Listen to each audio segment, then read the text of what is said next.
याचिका दायर हुई, उसकी सुनवाई एकदम हो गई, फिर टीम भी गठित हो गई, फिर एकदम वहां पहुंच भी गए और वहां के भाईचारे को गोली मारने का काम हुआ है।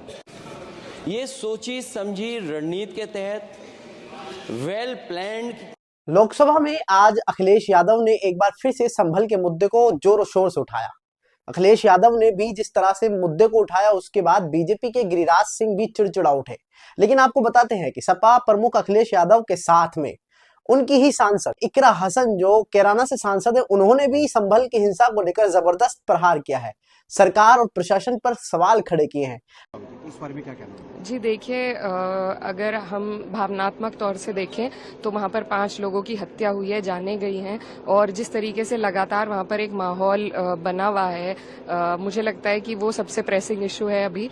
अडानी का मुद्दा हमारे इकोनॉमी के लिए एक अहम मुद्दा है, लेकिन जब बात जान की हानि की आती है तो मेरे ख्याल से प्राथमिकता उसकी होनी चाहिए। मैम, संभल इशू आज सदन में उठाया गया। अखिलेश जी ने भी इसमें ये कहा कि प्रशासन इसके लिए जिम्मेदार है, उस बारे में?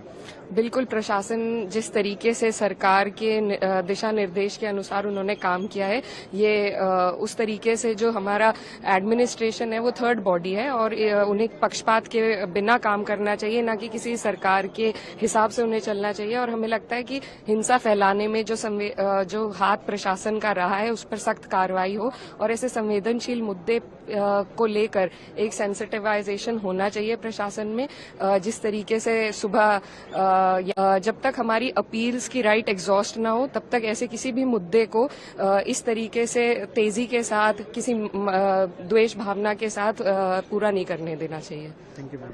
संभल जो इसलिए जाना जाता था कि भाईचारे के साथ वहां रहते हैं लोग, वहां अभी से नहीं, सदियों पुराना भाईचारा हजारों साल से इसी तरह रहते आए हैं।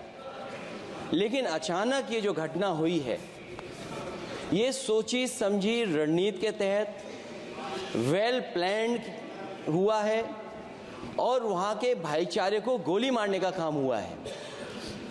जो घटना हुई है वो सोची समझी साजिश है।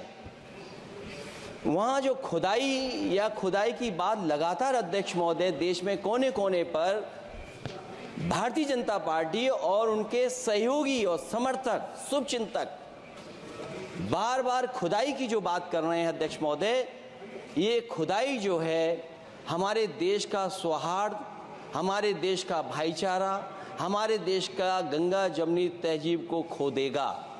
मैं आपका धन्यवाद इसलिए भी देता हूं कि इस महत्वपूर्ण जो साजिश हुई, और वो साजिश सोची समझी इसलिए मैं बोल रहा हूं। उत्तर प्रदेश का चुनाव था, पहले 13 तारीख को चुनाव होना था और 13 तारीख के चुनाव को उन्होंने बढ़ा करके 20 तारीख कर दिया।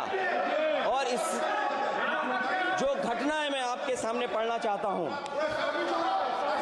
अध्यक्ष महोदय, ये यात्रा रुकी क्यों नहीं है? यात्रा ले जाओ दूसरी तरफ। अध्यक्ष महोदय, संभल की शाही जामा मस्जिद के खिलाफ 19/11/2024 को सिविल जज सीनियर डिवीजन छंदौसी